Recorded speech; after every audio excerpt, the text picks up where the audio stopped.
Bon, c'est le bordel entre la France et l'Algérie. Donc l'Algérie exprime sa vive protestation suite à la décision de la justice française de placer en détention provisoire son agent consulaire en exercice. L'Algérie appelle la France à la libération immédiate de l'agent consulaire algérien détenu et exige le plein respect des droits attachés à ses fonctions, tant au regard des conventions internationales que des accords bilatéraux lui permettant de se défendre dans des conditions conformes aux garanties juridiques les plus élémentaires. Alors il faut savoir qu'il y a un influenceur algérien.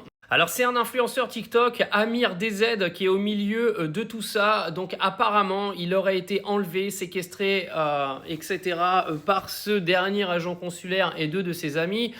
Donc la détente à l'épreuve d'une détention vendredi 11 avril, la détention d'un agent consulaire algérien en France a suscité l'ire des autorités algériennes. Avec deux autres hommes, il a été mis en examen pour arrestation, enlèvement, séquestration ou détention arbitraire, suivie de libération avant le 7e jour en relation avec une entreprise terroriste, selon le parquet national antiterroriste. Donc, au cœur de l'affaire, Amir Boukor, un influenceur algérien de 41 ans, opposé au régime en place à Alger, connu sous le nom d'Amir DZ sur les réseaux sociaux, où il se présente comme journaliste d'investigation. Il est installé en France depuis 2016. Il faut savoir que l'Algérie a demandé son extradition, je crois, depuis 2022, ce qui avait été refusé par le gouvernement français.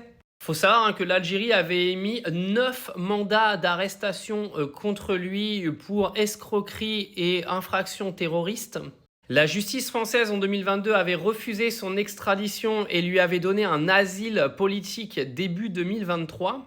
Alors ça devient quand même assez comique toutes ces histoires parce qu'on entend que Boualem Sansal est retenu illégalement, mais combien d'Algériens qui sont réclamés par le gouvernement algérien sont aujourd'hui retenus en France alors que l'Algérie les réclame. Alors Amir explique que le 29 avril 2024, il y a eu une tentative d'enlèvement qui serait liée au service secret algérien, d'après ses dires.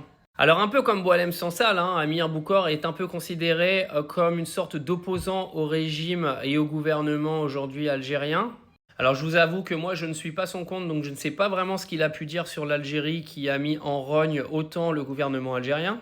Alors l'Algérie demande immédiatement la libération de son agent consulaire qui a le droit en gros à un traitement judiciaire normal comme toutes les autres personnes de ce pays. Décidément, les tensions diplomatiques entre l'Algérie et la France, j'ai l'impression que ça va jamais s'arrêter. On avait un début de crise et Macron a éteint la crise et Retailleau donc a tourné sa veste. Et on nous apprend aujourd'hui que l'Algérie et la France sont repartis en conflit diplomatique à cause de cette histoire. Mais il faut en parler aussi de cette histoire, parce qu'on nous casse la tête avec Boualem Sansal. Mais il faut savoir que dans l'autre sens, la France fait exactement pareil envers l'Algérie. C'est-à-dire qu'elle détient des gens que l'Algérie réclame dans son pays. Donc quelle est la différence entre Boualem Sansal et puis les gens que l'Algérie réclame ?